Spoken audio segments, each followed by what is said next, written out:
Hey, everybody, welcome to another edition of Beyond the Hype with Black Enterprise. I'm Alfred Edmond Jr., Senior VP and Executive Editor at Large for Black Enterprise. And this edition of Beyond the Hype is brought to you by Explorer Asheville.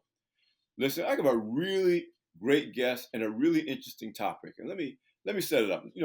I was raised in a not exactly a rural area, but definitely not an urban area, an urban environment. And so you would think that, I spent a lot of time outdoors. And in a way I did, but I never really went camping. I think I had some friends that went camping, but I never went camping.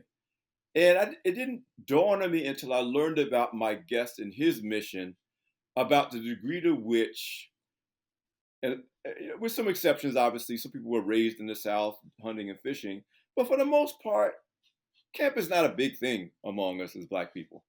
Well, my guest today is here to change that. He's on a mission to change that. And I think he's succeeding at his mission, even with the conversation he had with me before we came on air.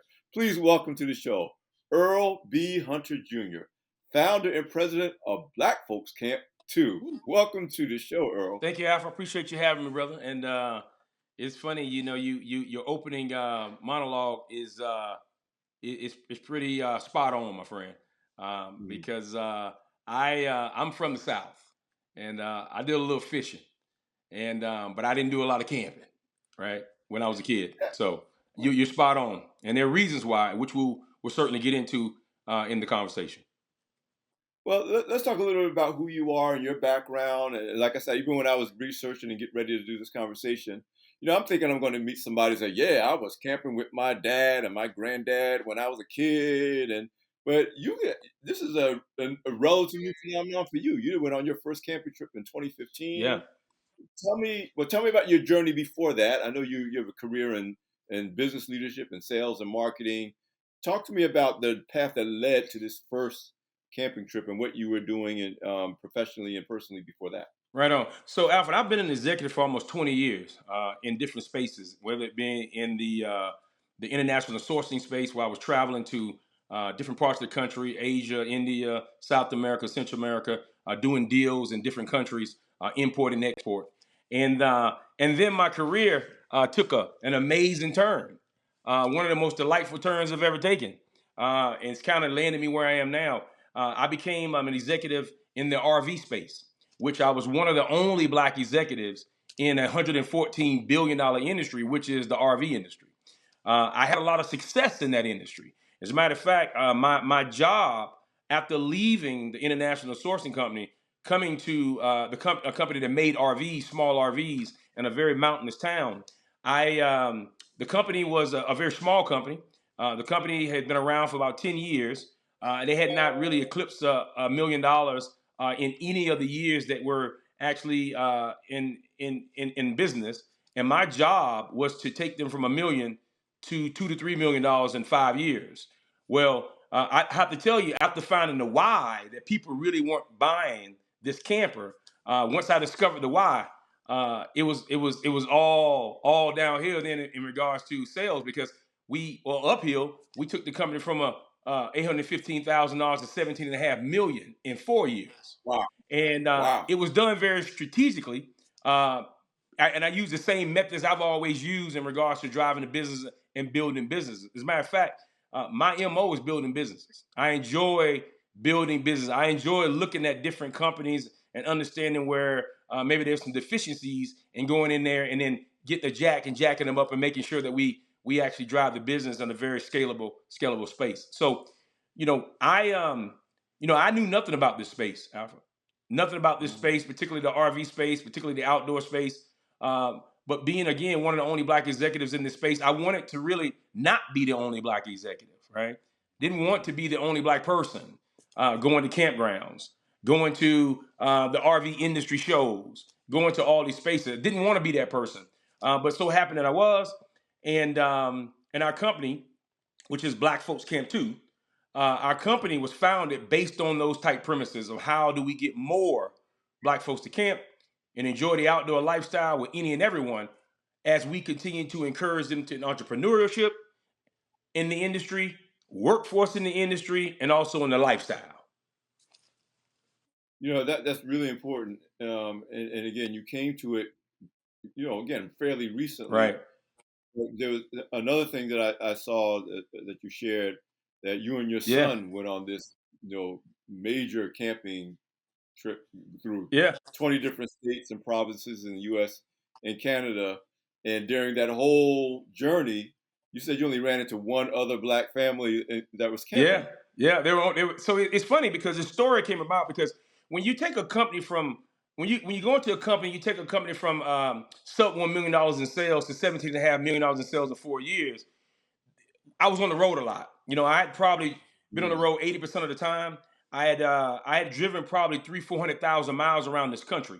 Matter of fact, around North America, from North mm. Carolina to Nova Scotia to British Columbia to San Diego to Miami, and all in between there, opening up RV dealers, selling our campers to RV dealers, and of course, I roll up on the RV dealership with my fedora hat on, my sports coat, my Mickey Mouse shirt, my jeans, and my Gucci's, and I roll up on them with a camper, and they all looked at me weird all the time because I never called them.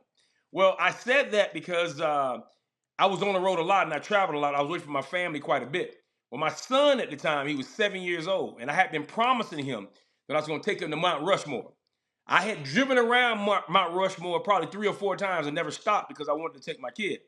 And I'll never forget in January 2017, my kid put me to the side and he said, "Hey, Dad, you always tell me to talk that talk and walk that walk.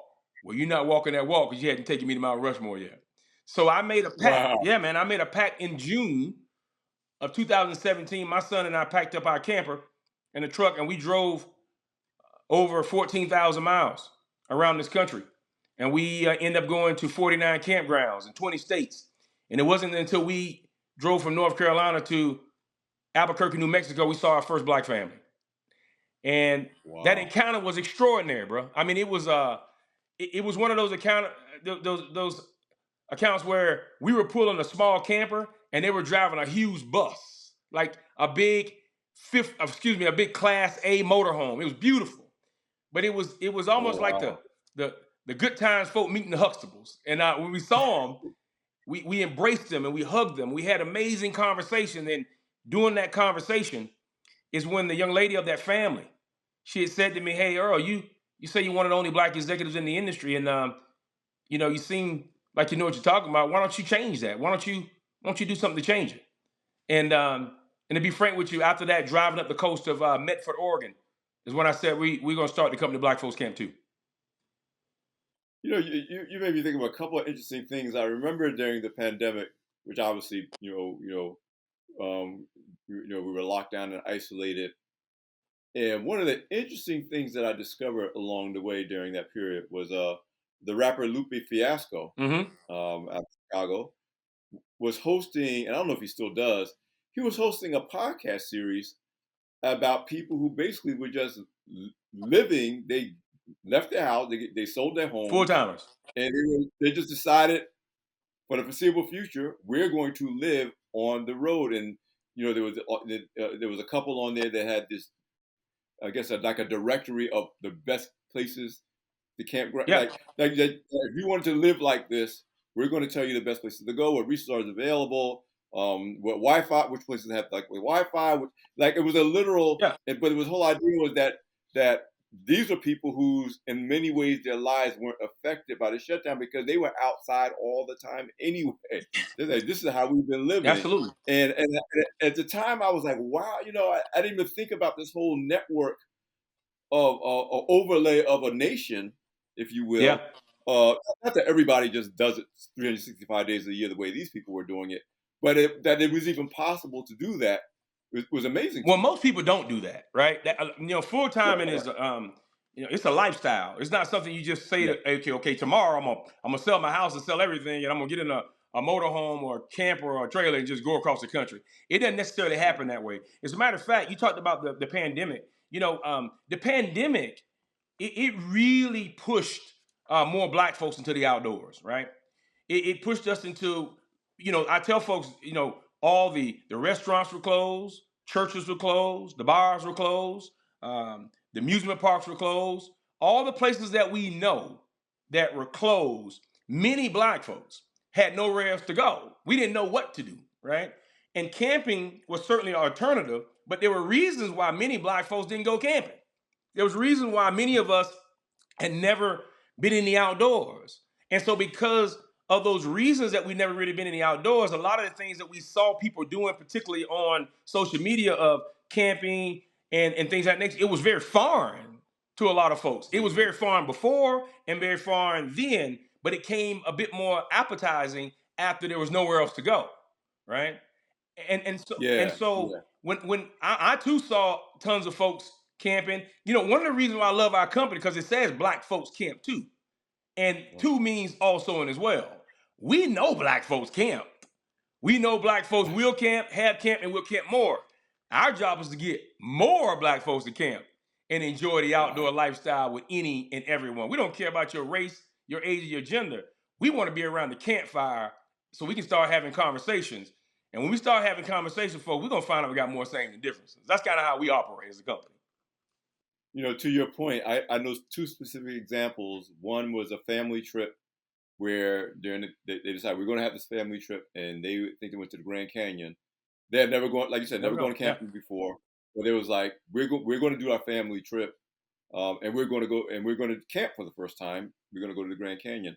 Another good friend of mine, he got married during the pandemic, and they decided that's how they were going to do their Oh honeymoon. yeah, that's nice. They were going to go, and they were going to go see things together as a couple, and not skip the honeymoon or postpone the honeymoon, but plan it differently in that environment than they might have, pre or post pandemic. Right. So you're right. It's amazing how things will challenge us to reconsider things in a way that benefits us in the long run, even though we wouldn't have done it without those special circumstances. Talk to me a bit about, you go into more details about some of the historical reasons why, even if we were, we might like hunting, might like fishing, we might have actually grown up Hmm. somewhere near a Hmm. campground, but as black people, we don't, you're like, nah, that's Yeah. all right. Yeah. I'm not. Really doing it. Talk about what you've discovered about some of the reasons why culturally we don't necessarily lean into camping the way other cultures Yeah, may, maybe. Alfred, it's really important for me to share this to the audience with you too. Black folks can't too. We're not a club. Like we're not a group. Right. We're not a nonprofit. We Right. are a business. We're a very strategic business. Being Yes. in this Yes. space, what I've learned in this space for the last probably 10 years is that there are a lot of folks that are in this space and they're taking folks out in the outdoors, and that's incredible. And I think that's amazing. However, though, that's not what we do. We took folks out in the outdoors. We took 400 or 500 folks in the outdoors, and we have data from thousands, tens, 20,000s of folks from the East Coast to West Coast, the North to South. We took folks out in the outdoors, though. We did take folks out, but we took them out to get data. And the data, Market we research. wanted to capture the data to Mm. understand the reasons why many black folks have not been in the outdoors. And to be frank with you, I wanted to match that data up. The reason why me and why I didn't go in the outdoors, and I'm from the South. I'm from Columbia, South Carolina, and my great grandparents lived in Abbeville, South Carolina, which is in the upper state, and all that rural area. Why my grandmother didn't want me to go in them woods, right? She did not Mm. want us to go in those woods, although the woods were all around us. So I knew the reason why I didn't go camping. I knew that. I knew the reason why I didn't go in the outdoors. I knew the reason why I was a Gucci, Louis Vuitton wearing, sports car driving, private plane flying executive before I got into the outdoor industry. And had you asked me to go camping, I would have said no. And I probably would have said hell no, but Mm. I knew I would have said no.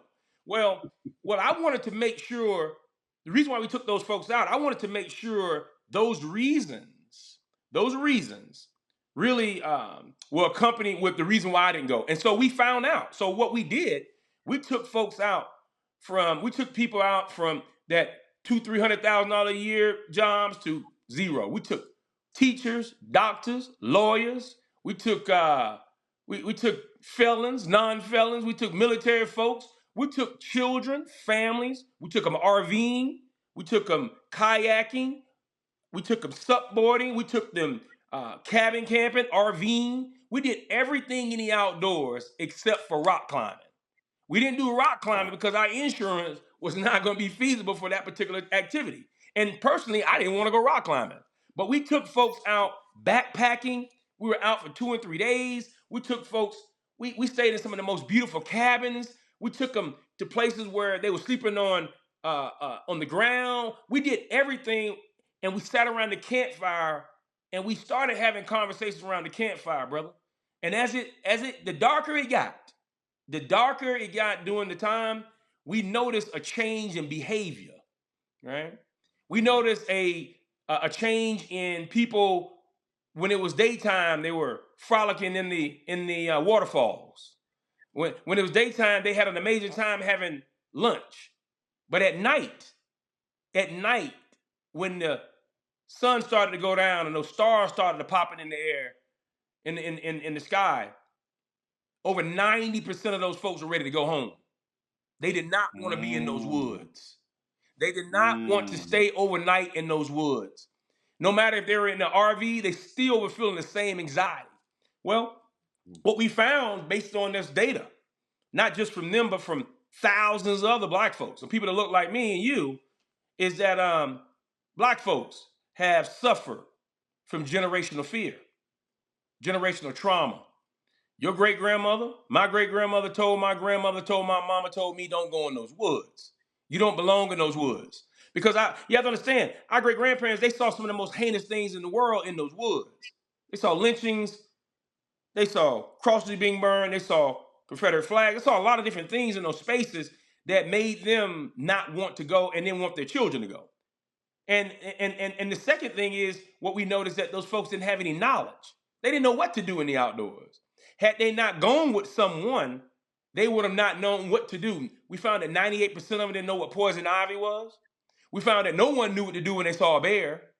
We saw that they didn't understand that bears pretty much are more scared of black bears are more scared of them than we're scared of the bears. They didn't know what to do if to filter water. They didn't even know to bring water on some of these trails. They didn't know anything about the outdoor lifestyle, particularly in this space. We found that over 90% of the folks we took out and surveyed could not swim. We discovered a lot of things that were already there, but the most important thing I tell folks is that we found that these folks have never been really invited and welcomed into the outdoor space. They were never really, particularly mm. from a business perspective, they were never really asked to spend their money in the outdoor space. And to me, that's really a problem. It's a problem because if you're not spending your dollars in something, you're probably not enjoying it or you're not participating in it. Right? Well, therein lies again, and I love that you said this is not like a club or a nonprofit. Like this is a business, Absolutely. and the beautiful thing about when you think about with a business mind, and of course, Black enterprise is all about Black entrepreneurship, is that a problem is an opportunity Absolutely. because obviously if you can solve that problem, obviously you can make money, and so you mentioned even earlier in the conversation that we're not just talking about the activity of doing this.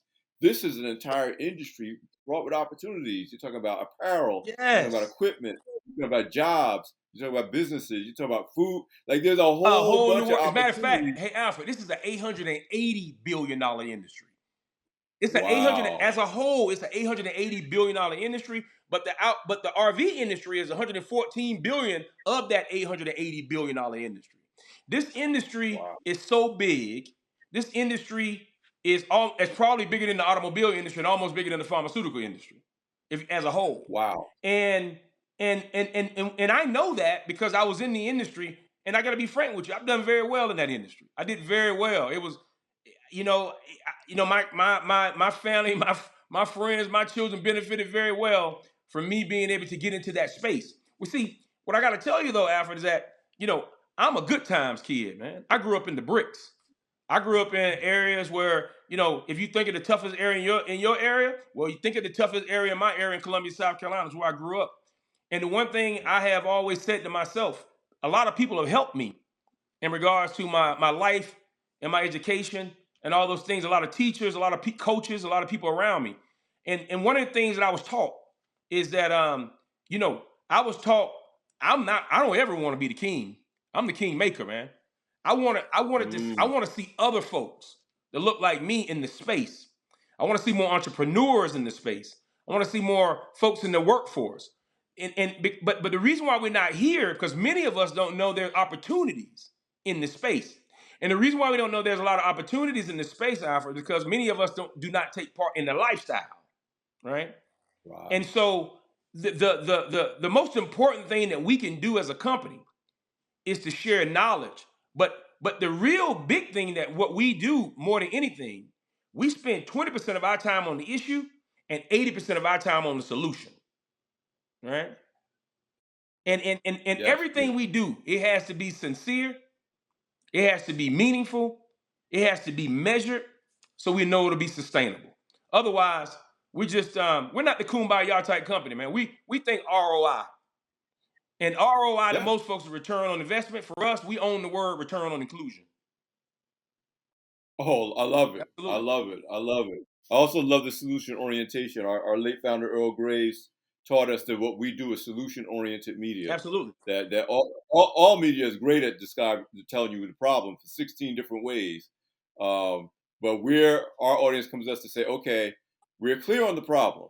You know, whether it's racism, sexism, whatever the ism is, nobody knows the problem better than we do. Yeah. But can we talk about what's the solution? What's working now? And so, I believe that's not only smart from a social progress standpoint. It's smart from a business standpoint. Your job Yeah. is to come up with solutions, not Absolutely. just to You know what they say. You come up expedite with the problem. you saw with the hardest problem, you make the most money. But Yeah, I think a lot of times, folks have treated this space so kumbaya. It's like we hear people say this to me all the time. Whether it be businesses, be black folks, white folks, or anywhere else. They say, "Earl, we really want to help you with your issue. Earl, we really want to help you with your cause. Earl, we really want to help you solve your problem." No, no, no, no, no. This is a problem for everyone. This is a problem for right. the industry. This is a problem for lifestylers, but mainly this is an opportunity for black folks, though. After black folks, man, we die from heart disease and diabetes more than anybody in this country. And I know for a fact that the outdoor lifestyle, could actually be a healing point for a lot of us Absolutely. that are dealing with that. I know that But because the facts say that. no, go ahead, please. Yeah. The facts say that, man. But that Well, fear. I'm a big health and fitness enthusiast. I mean, if you look, the more you learn about me, you'll know that. And I'm really focused on black people, but black men in particular, living longer, living better, and living longer. And we're the demographic that gets sick faster and dies sooner. And a big part, and again, I've discovered this over time, but of course, with some of the people who are experts in the space, there's a direct correlation. The more time you spend outdoors in nature, the healthier you are likely to be for a whole bunch of reasons. Man, But the more you spend indoors, or even if you're not indoors, but you're away from the sun, you're away from the trees, you're away from nature, there's a whole bunch of other social determinants of health that's going to deliver some negative outcomes. absolutely. You know, Absolutely. so I happen to be blessed now. It's not the way I grew up. Like I said, I grew up in a working poor household, and working class community. But I live now. I have woods behind my house. I got hiking trails all over the place, Right. and but it still took a shift in mindset because I did. I lived here for 10 years before I even thought about maybe I should check out the Go check hiking that trails. trail In out other out words, there. you can have the cure right in front of you, but if you don't change your mindset and actually take the cure, your outcomes is not going to be any different. So I Yeah. mean, what you're doing, this thing that you're doing is so important because we didn't know anything else coming out of the pandemic. We know that isolation is unhealthy for us. Absolutely. We know that it affects our mental health, our physical health, and we absolutely know that getting out, getting even if it's little as 30 minutes of walking and 20 minutes of sunlight.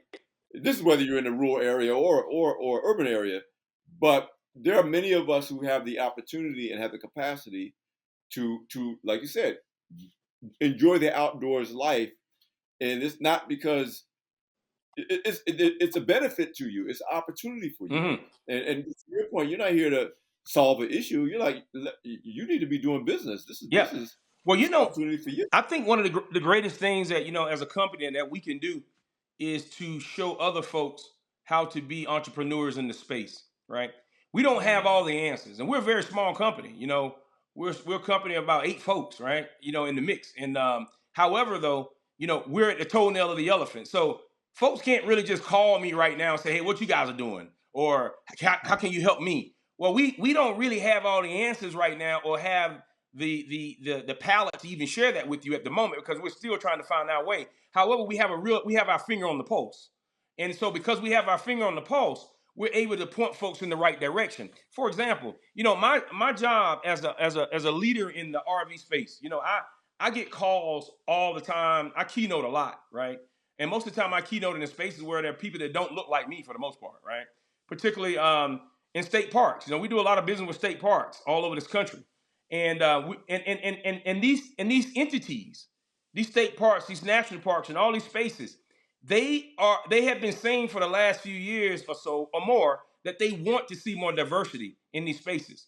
Well, our job is to show them how to make that happen, right? But while we're doing mm, that, our job is also to show more black folks on the reason why you should also be in the outdoors.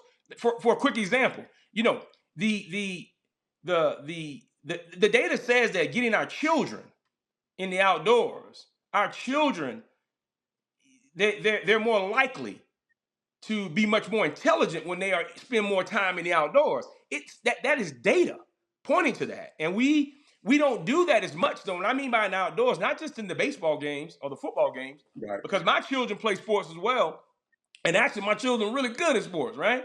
But they also know how to go on the trail. They know how to go hike. They know how to go backpack and things of that nature. Most people would say, "Well, Earl, it's because you live in an area where that takes place." Not necessarily true. What I always talk to folks about access. You have state parks that sometimes are maybe 2 or 3 minutes from a lot of our houses, a lot of our homes, and we don't visit those state parks. And many of it is because we don't even know the state parks exist, right? We don't Oh, know they exist. We don't even know the state parks are there. And then we do know that they're there. We don't really want to go because, again, of that generational fear and that lack of knowledge and lack of invitation. Our job is to work with our state parks to help them with the invitation. Not only just the state parks, our job is to work with the entire industry. We have the entire industry at our fingertips to understand how to help them do something that they say that they want to do, which is increase more diversity and inclusion in the outdoors. Now, you can only walk a few people to the water, but you can't make them drink it unless you give them significant reasons why. See, we don't just believe in just getting more black folks in the outdoors, camping, hiking, doing all outdoor activities. We believe in creating solutions so they can stay and continuously mm, enjoy it. Because we also have the data that over the last 2 years, during COVID, when black folks were really going into the outdoors, didn't really know what they were doing, just going, right? We have so many emails and data of showing how many black folks went in the outdoors, but we also have the data that shows that there's a 70% attrition rate for black folks camping mm. in the outdoors, meaning they went one time for an adventure, or maybe twice, and they never went back again, right? And that is caused by the fact that many times we went out in the outdoors and went camping. We didn't know what to do. A lot of it is Mm. also there were some elements in the outdoors that made us not want to go back. There's still campgrounds out there that allow Confederate flags to fly everywhere. They allow egregious things to happen in these campgrounds. And our job is not to regulate those campgrounds. Our job is to show them a better way. Our job is to show them a better way from the invitation. And our job is also to make sure that folks who look like us are thinking about the opportunity to be into that entrepreneurial space as well, whether it be campgrounds or outdoor retail, manufacturing, or whatever it may be. Yes, so I'm seeing, from understanding you clearly, there's opportunities on both sides. There's Absolutely. obviously the opportunities for Black entrepreneurs, maybe Black people to pursue careers in this space. That's one side. The other side is that as big an industry as the outdoors is, it could be much bigger if they up their game and made Absolutely. themselves more attractive. So I Absolutely. get you saying the incentive is not just how do you convince black people to go camping. It's also how do you make this so attractive because more black people is more money. That's more infusion It's all. That's into why the we call it existing return money. on inclusion. It's a huge return. Yeah. See, what the thing is though, what I try to tell folks is because I get this a lot. I get a lot of emails and a lot of questions of Earl, what exactly are you guys doing?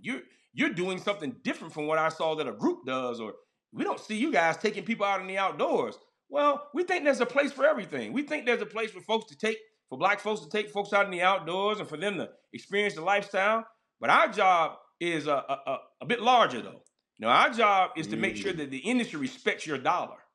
Our job is to make sure that the industry is doing what they need to do to understand the reason why you have not been in the outdoors. So we can actually help create strategies to get us in the outdoors, get us in camping, hiking, biking, and all those things. Check this out, Alpha. We're some of the most athletic people in the world. I mean, some of the most athletic people in the world. yep. Yet Yep. you see us in the Summer Olympics, yet you rarely see us in the Winter Olympics. You True. you see us True. you'll see us running on the track, around the track, but you rarely. And I live in an area with 250 waterfalls in a 2 mile radius, and we have thousands of trails. I rarely see folks that look like me on these trails. You know, Mm. most folks, pin that on economics. Well, I don't. And the reason why I don't, because most folks will say, many black folks don't go in the outdoors because it's a money barrier, or because we don't have the dollars to do that. I don't necessarily think that's true. As a matter of fact, I know that's not necessarily true.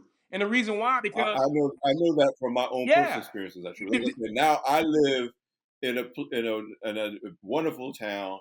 You know, there's a major Eagle Rock Reservation. There's hiking trip literally all around yeah, us. Like you can literally hike from one end of the county to the other if you wanted to. right. To your point about state and national parks, let's not forget the fact that we're helping to pay for that as Oh, citizens. brother, hold on. You know, It's we're paying for it. it's better than that, Alfred. Here's the thing. See, Right. when you talk about going deep into this and understanding this, I have this question with people all the time. They always ask me. They say, "Hey, Earl, you believe in unity, right?" Yeah, I say, "Yeah, I believe in unity because that's what our campfire is. That's what that little button is, right? That's the unity blaze, and it means Right. you are invited and you're welcome, right?" Well, here's the thing. Most folks say, "Well, Earl, your company says black folks camp too, and you talking about unity. Why are you only talking about black folks?" I say, "Well, number one, because I'm black. That's number one, right? But the second reason is black folks are the only group or only race in America.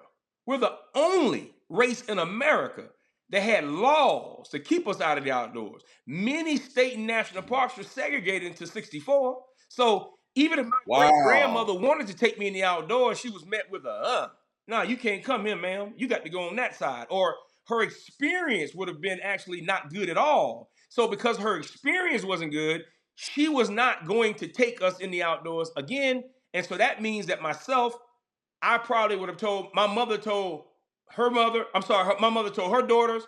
Her daughters told her daughters. It's the same thing. It's a perpetual thing that we have not done. And so we all pay Mm. for 640 million acres of public land. As a matter of fact, where I live in a national forest that's being paid for by our tax dollars. And what I believe is this: I believe it's money well spent, to be frank with you, because I know what the outdoors can and will do. I know what the data says, but I also know that many black folks have a lot of fear, and we have a lot of lack of Mm. knowledge, and we have not really been invited and welcome. We are addressing all those issues, but we're starting at the toenail of the elephant, though. We're very strategic, Right. very Right. strategic. You know, yeah. One of the things I love about doing this show, and you're definitely a great example of that, is I can feel your passion. I can feel your energy for why you're doing this. And I got to say, you could be perfectly happy, and you're already making a perfectly good living. You know, providing for your family, like you said, doing what you do, being who you are, without this, Yes, without. yes. Tell me about how. What about this? And I don't know. Was it? Did it begin with the trip with your son? Now I know part of it is that It, you do see a business opportunity absolutely, there's a revenue opportunity. But and, no- and those, let yeah. me just share with But you something, Albert. I hope I don't yeah. cry about this, man, because I'm gonna tell you something. You know, see, Alfred, this is what I believe. I have an amazing home, brother. It's beautiful. We got beautiful cars. We live in an area that most one of the most desirable areas in the world. This is this is the second best area to for mountain biking. Like people come from all over the world to mountain bike here where I live. In my backyard. There are waterfalls everywhere. There's a waterfall in my backyard. There's beautiful places, green everywhere. This is a place people come for peace.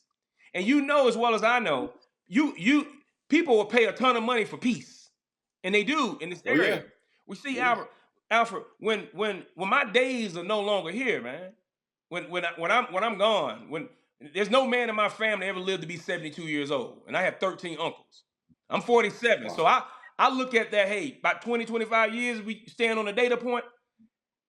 If I leave this earth having the knowledge that I know about the outdoor industry and the outdoor lifestyle. And I don't share that knowledge and that information with other folks that look like me so that they can also take advantage of the lifestyle and also the industry and all the things that are in that space.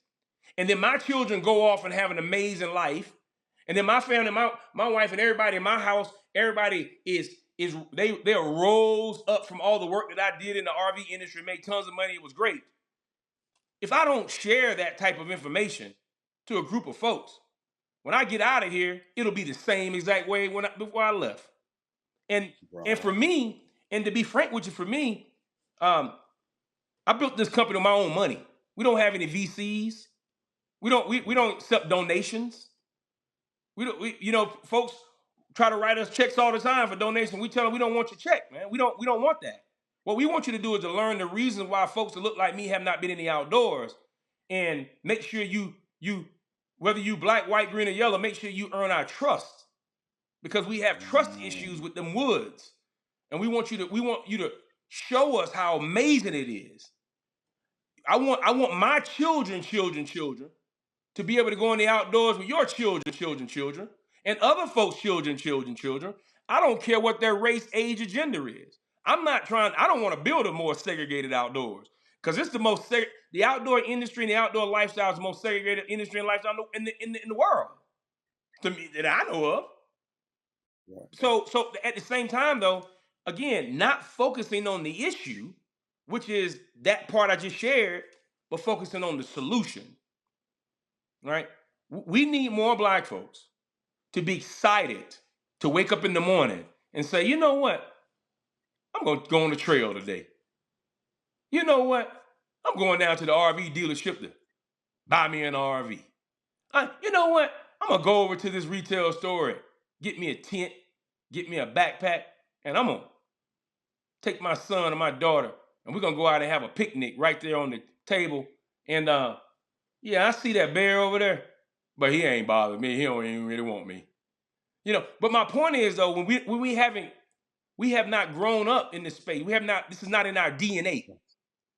And when it's not in your DNA, it's and it's scary. It's really hard to fix.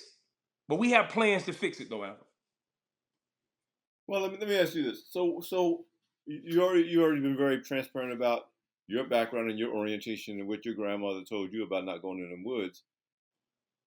And I suspect that the difference for you is also part of the difference that you're making for the industry and for Black people. Absolutely. Why, what made you change and if you will, break the pattern of every generation before you that says, you know, yeah, I know what my Yeah. grandmama told me and Yeah. her grandmama told me, but I'm telling my son and future generations something different because I think all progress, and let's say all progress of Black people happens when somebody says, I know that's the way it used to be. I know why we are comfortable with the way it used to Yeah. be. Because, like you said, the trauma is legit. It's legit, You man. know, your grandma. But at the same time, a big part of Black progress is recognizing that it was true. The things we used to survive then don't apply now. And Yeah. in so many ways, we deprive ourselves of the benefit of the hard work of previous generations Yep. if we get to this new day and this new place, but we still act like we're Yep. in the old place. And so, talk to me about the importance in this case with the outdoors life to say yes because of the experiences of our previous generations. The generational trauma is real, Yes. but I tell people all the time, feelings are real, but feelings aren't facts. Absolutely. You know, feelings are real, Hmm. but feelings are facts, and a big part of moving forward, as human beings in general, but as Black people in particular, is to understand why we have that feeling. It's legit, but then asking ourselves, is that feeling still applicable to the way our lives are today? Yep. Because then you can make better decisions and different decisions for yourself and for your children. Well, so I told you I live in a I live directly in a national forest, like in it, in a beautiful home with Mm, homes all around. We live in these national. I would have never thought in my life that I would be living in these woods. I had a wow. bear in my yard 2 days ago. You know, fox and all kinds of stuff. We kind of live the extreme in a lot of ways, but it's so peaceful. Well, here's the thing, Alfred. See, I know how good the outdoors is. I know how incredible it Mm, is. But I also know that I've seen some of the ways that many folks of color have been getting into the outdoors. And I know they're getting into the outdoors in ways that make them may not want to come back. I also know mm, that many of us are going into the outdoors and not necessarily know what we're doing. So what that does is that experience it can be daunting. So I'm not a very smart man, but I do know this though. Um, I know some folks who know those outdoors really, really well, and they don't look like you and I. They're mostly white folks. 97% of the folks that love the outdoors are white folks. Well, my job is to share with those folks. Our job as a company, share with those folks who also run the industry and tell them why we haven't been in the outdoors. See, my job is not to call folks out. I don't call folks out. I call them in. mm. We don't twist Yes. arms, we twist hearts. And what we do is we twist hearts with the very things that we believe that they want to hear in the first place. For example, see, what I've learned in the last 4 years of starting our company started in 2019. What I learned is there are a lot of sincere folks out there that don't look like you and I who want to teach folks to look out like us about the outdoors because there's a benefit for them as well. No, there's a benefit for us as well. I always tell folks I learned the outdoors from white folks. I Mhm. went backpacking for the first time and I went in the RV industry. Nobody looked like me taught me that. I didn't even know anybody that looked like me that even did any of that. And before me, my friends didn't know anybody. So there are a lot of black folks that come up to me and they always say this to me. Earl, I've been in the outdoors all my life. Okay, well, good. Or Earl, you don't have black folks camp too. Why do we have to broadcast that we camp? I camp already. Good. We our company says black folks camp too. Two means Right, also and as right. well. So because you camp and love the outdoors, great. What I want to know is why your family members are not out here camping. If you camp so much, Mm, why they're not out here doing this and enjoying this? Because you obviously love it. And you know it's great for your health. And you know you have a good time out here. Why can't you get them out here and enjoying the outdoors? Maybe because you may not know enough, or because they're gonna give you the excuse that we always give on the reason why many black folks are going to the outdoors. We're scared of bugs. That is our number one mm. go-to Oh, when we're scared of bugs. The thing is, though, those same bugs that are at the cookout that we go to with the red cup in the towel are the same bugs in this national forest. That's not the reason why black folks don't go in the outdoors. Black folks don't go in the outdoors because of that trauma, because of that lack of knowledge, mm, because of that lack of invitation. And the one thing that we're going to address first is the lack of invitation and welcoming. We're already addressing it. We partner with so many campgrounds out there. We're partnering with more, but we're educating them on the reason why black folks have not been in the outdoors. And when we educate them, they can get something that I know that they want, which is something really amazing, which is what we call our unity blaze, which is the campfire on our logo. oh, And it means oh. and it means you're invited and you're welcome, right? But it just don't mean you're invited and you're welcome just for black folks. It means you're invited and you're welcome for everyone. For example, during COVID, we had thousands of emails from folks asking us, Earl, Black Folks Camp 2, I want to go camping, but I don't know where to go. I don't know if these people accept me. I don't know if I feel welcome. We have emails from white families with black kids, Hispanic families, black folks, white folks, all types of Mm. folks asking these questions. So we created a system. We created something so profound that it wasn't just a signal or a symbol. We're educating. We're educating these folks on how to be better at what they do. And if they're educated on better at what they do, they'll welcome you and invite you and your family properly. And when you get there, they'll make sure you're amazing, have amazing time.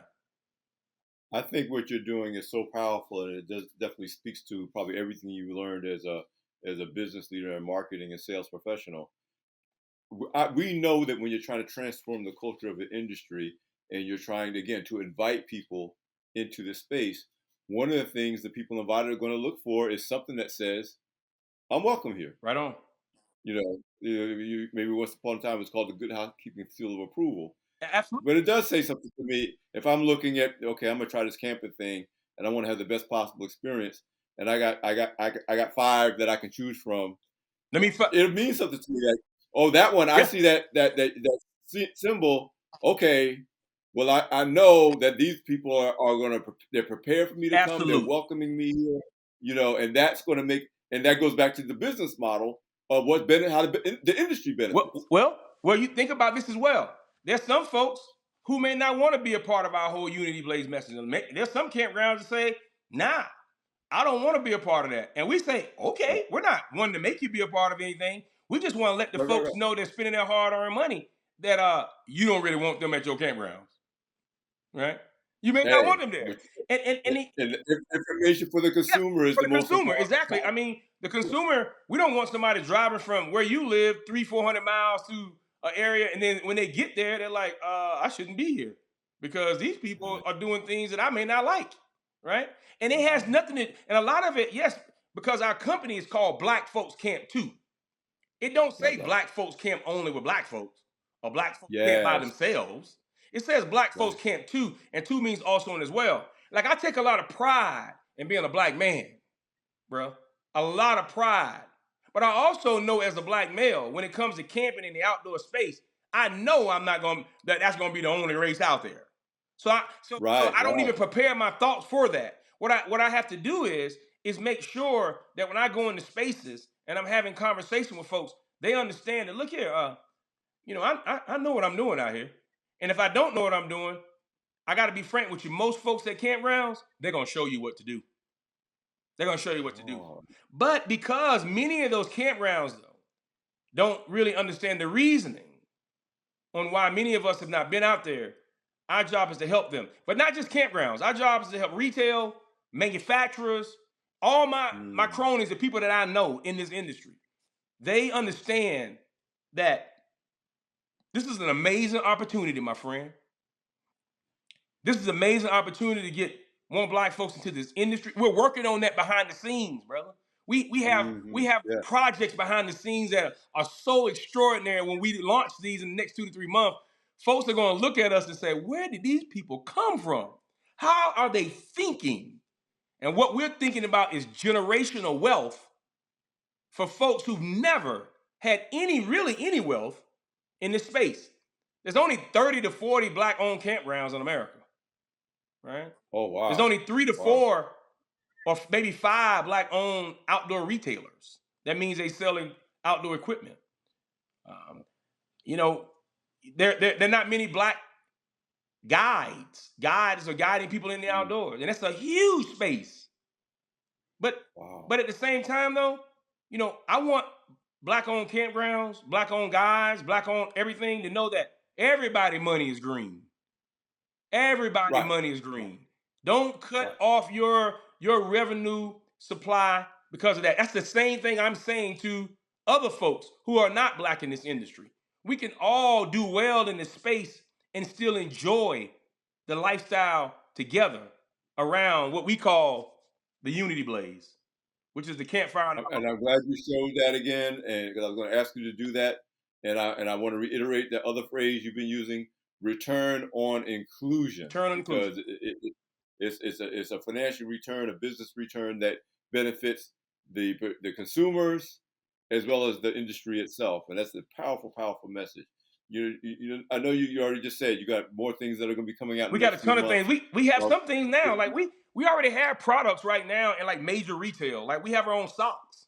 You know, have that Unity Blaze. oh, okay. We have our own socks in major retail right now, and a ton of specialty retail stores that many black folks don't even know they exist.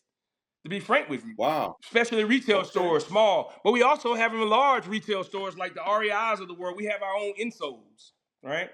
We have our own insoles. As a matter of fact, we partner with companies like Obos, and we have our Unity blades at the bottom of the insole, right? Oh, wow. Yeah, and not only that, we took it a bit further, Alfred. We made it our way. If you look inside of our insole, it says put a little soul in your step. Oh, Right? I'm loving it. Yeah, I'm loving it. we're the reason why we created and started at the toe end of the elephant with these insoles, with our partners at Obos, and also with our company that we partner with called Farm to Feet, is because see, we again when you start at the toenail of the elephant, we knew we wanted to get more people on the trail. We knew we wanted to get more people walking. So why not talk about their feet first, right? Most Ah, black folks don't know that merino wool socks are great in the summertime and the wintertime. If I had worn some wool socks in the summertime as a child, my mom probably would have beat the brakes off me. Because she didn't know that wool socks, what merino wool socks actually capture moisture in the summer and yeah. they keep your feet warm in the winter. The same thing with insoles. When you're walking on the trail, these insoles with our partner Obos are some of the most incredible insoles in the world because this company also make footwear. And we're partnering with them as well to design home footwear.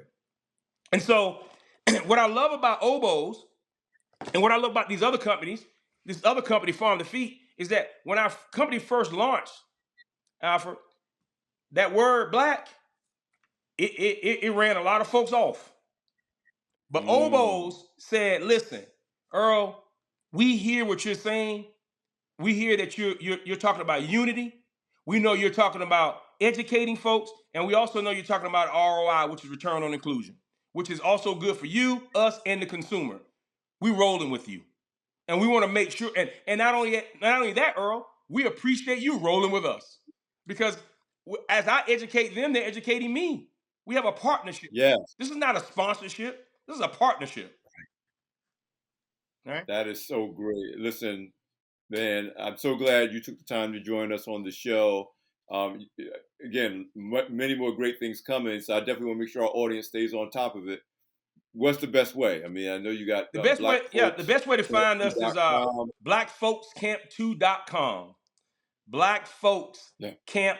Blackfolkscamp2.com. As a matter of fact, in the next 2 to 3 months, we'll probably be adding a couple thousand campgrounds to our site.